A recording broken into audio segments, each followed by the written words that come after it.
Assalamualaikum warahmatullahi wabarakatuh. Selamat malam, kembali lagi dalam mata kuliah litigasi hukum peratun.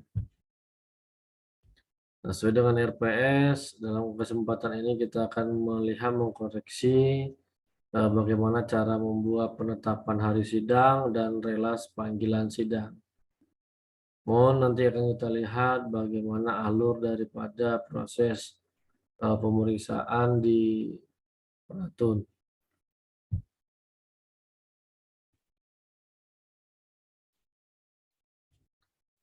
Pemeriksaan sengketa dimulai dengan membacakan isi gugatan dan surat yang memuat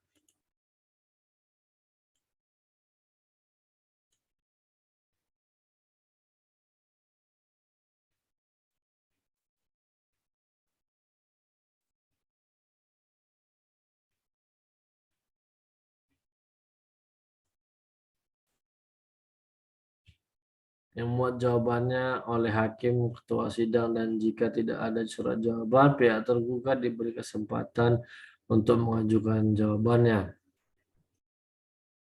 Anda bisa lihat untuk alur perkaranya. Yang pertama, gugatan, kemudian dilakukan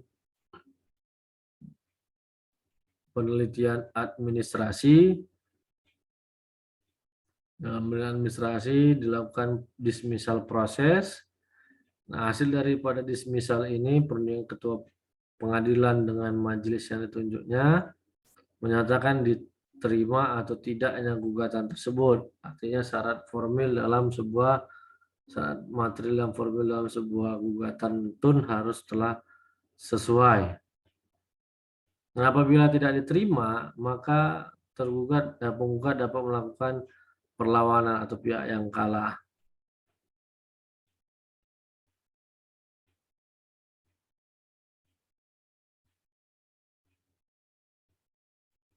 Apabila gugatan tersebut setelah diproses, diperiksa secara dismissal proses, nah maka selanjutnya ketua pengadilan akan menetapkan majelis hakim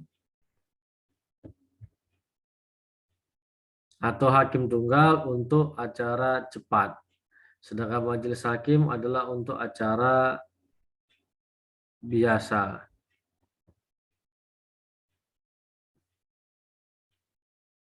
Nah, apabila acara cepat hakimnya tunggal, namun apabila acara biasa hakimnya namanya majelis hakim terdiri minimal 3 orang. Nah, pemeriksaan persiapan, kemudian persidangan. Setelah persidangan, telah ada terjadi ya kan, jawab menjawab. Kemudian nanti ada pembuktian, kesimpulan, putusan, banding, kasasi, dan berkekuatan hukum tetap. Kemudian peninjauan kembali sebagai upaya hukum luar biasa dan eksekusi.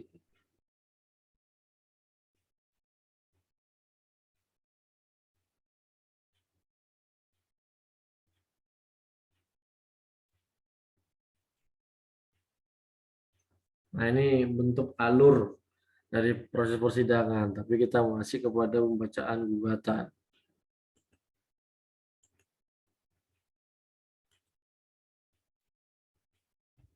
Nah, ini juga ada saya ambil alurnya yang agak lebih banyak lagi. Kita lihat gugatan petun panitra memeriksa berkasnya, kemudian dilaporkan kepada ketua majelis, turun ketua pengadilan untuk ditetapkan hakim yang memeriksa untuk dismisalnya. Nah, hampir sama, bisa diperhatikan dia sampai dengan pengawasan sampai ke eksekusi pengawasan pelaksanaan putusan. Jadi bisa dimintai pertanggungjawabannya apabila tidak tercatat untuk.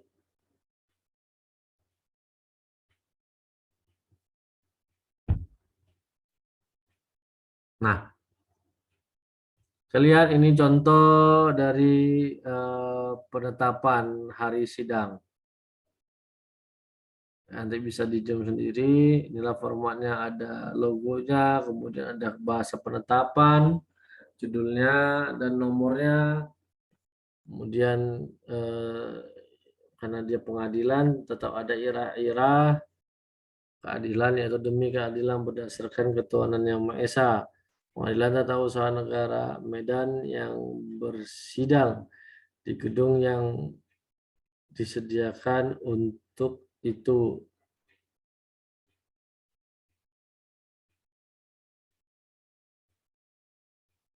Inilah contohnya.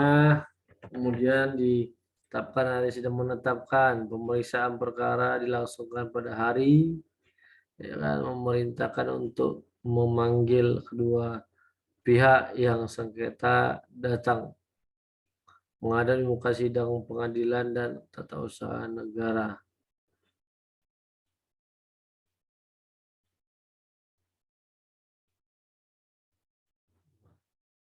Kemudian memberikan jawaban tertulis tentang gugatan itu yang ditandatangani olehnya sendiri. Kemudian dibuat oleh yang ketua, panitera pengganti, hakim anggota 1 dan 2.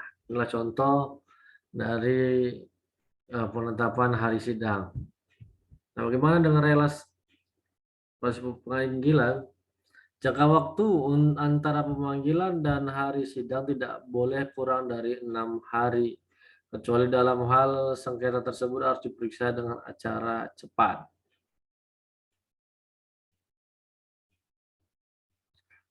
Panggilan terhadap pihak yang bersangkutan dianggap sah apabila masing-masing telah menerima surat panggilan yang dikirimkan dengan usaha berat.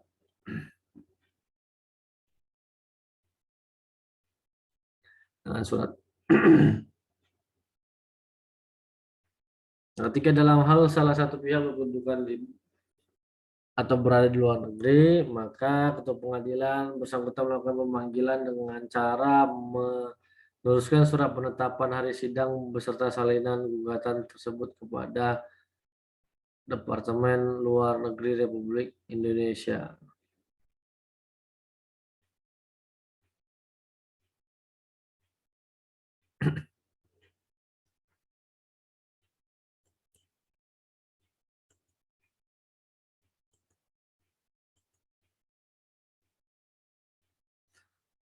Nah, ini contohnya surat panggilannya,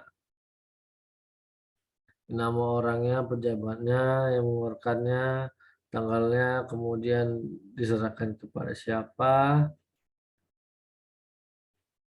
Nah, kemudian ada uraiannya.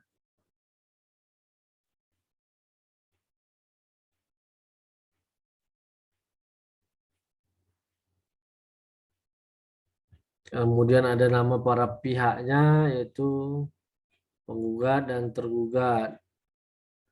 Kemudian juga disampaikan bahwa tergugat harus sudah mempersiapkan jawabannya pada sidang berikutnya. Nah, ini res panggilan. Siapa, kemudian harinya, tanggalnya apa, agendanya apa, itu harus jelas termuat di dalam surat panggilan. Contohnya, ada tanda tangan dan stempel, ada catatan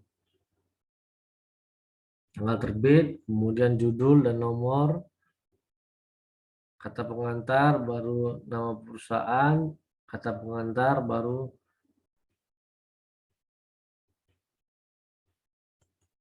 seperti ini dia. Nah, dalam hal tergugat atau kuasanya tidak hadir di persidangan 2 kali berturut dan atau tidak menanggapi gugatan tanpa alasan yang dapat dipertanggungjawabkan, Meskipun setiap kali telah dipanggil dengan patut, maka hakim ketua sidang dengan surat penetapan meminta atasan tergugat hadir atau menanggapi gugatan.